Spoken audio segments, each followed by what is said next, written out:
Good morning guys. Magandang araw po sa inyong lahat. JB Bones po muli at nandito naman tayo sa ating pagbablog. So ngayong araw po ay samahan niyo ako na i-repat itong aking frame na or yung Argao Taiwan na fuse. So pinagsama-sama po natin yung kanyang mga sanga noon at ito na yung naging resulta ng ating fusion technique.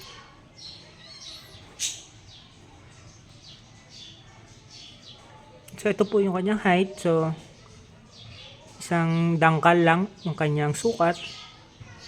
At yung kanyang trunk naman ay good na rin naman yung size. Ayan. So yung mga ugat niya ay naka-wire din. Para naman maiayos natin yung direksyon. Medyo matagal na po sa atin tong ating Argao Taiwan na to. At siguro 3 years na nating inaayos. Pero until now, ganun pa rin. Hindi pa rin siya masyadong tapos pero maganda na. Trimming na lang yung gagawin natin. And repat para continuous yung paganda ng ating bonsai. So ayan yung dahilan kung bakit ko po i-repat yung ating halaman ay sa kadahilan ng namamatay na yung mga sanga. Tulad yan. So pag hindi natin yan nirepat, possible na maubos yung sanga natin. Kaya kailangan madaliin natin pag nakikita na natin na ganyan yung ating bonsai.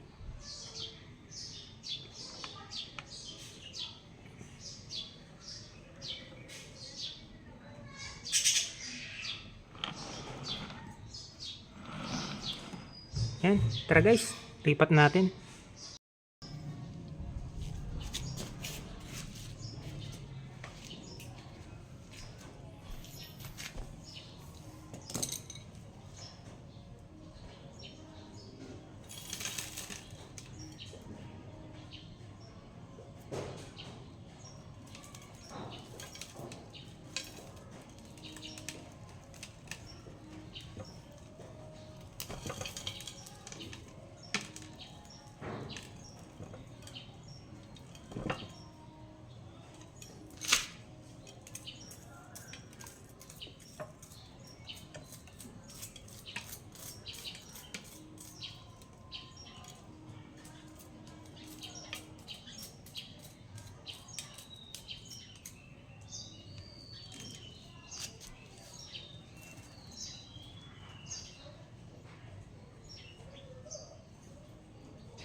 Medyo babawasan lang natin ng lupa dito sa ilalim at yung ugat ay tatanggalin natin.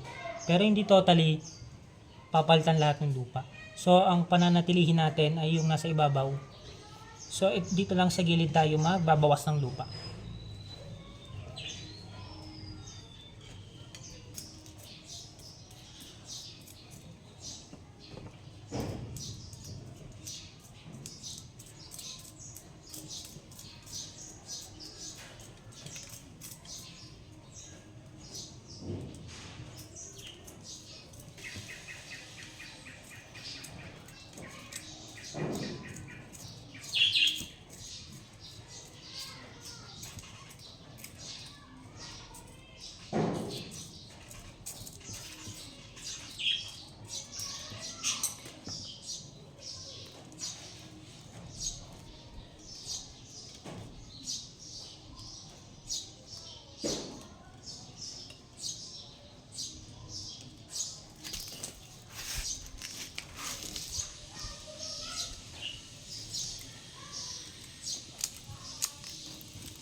So pansin nyo guys, ang ginamit kong paso ay yung pinagtanggalan lang din natin na paso dun sa ating bonsai.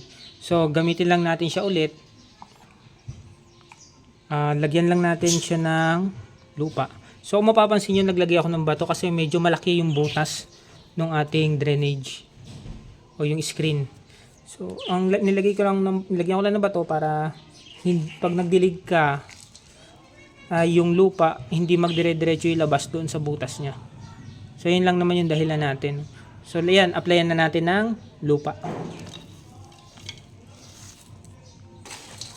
Yung gamit ko nga pala lupa ay yung pinagsunugan lang.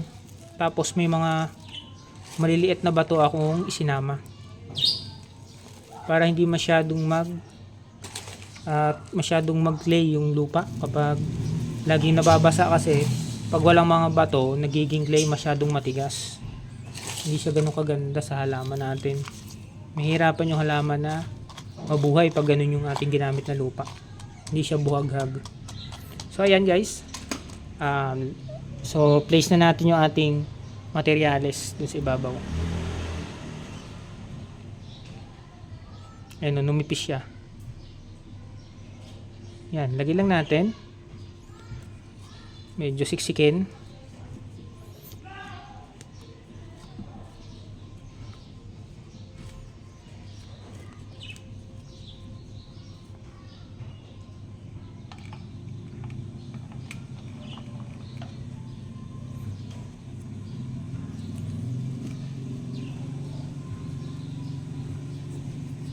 Then, lagyan lang natin ulit ng lupa sa ibabaw.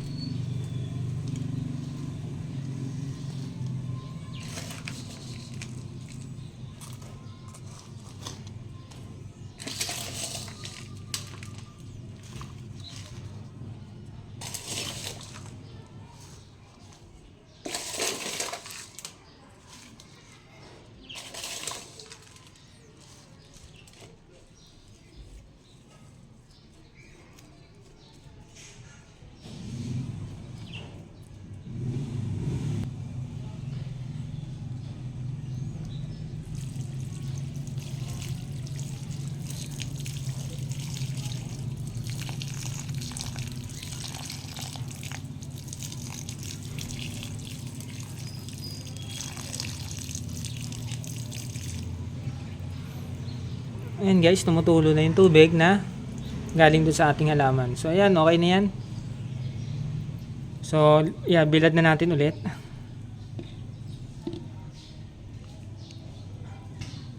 Lagay na natin ulit siya sa labas, pero wag masyadong bilad.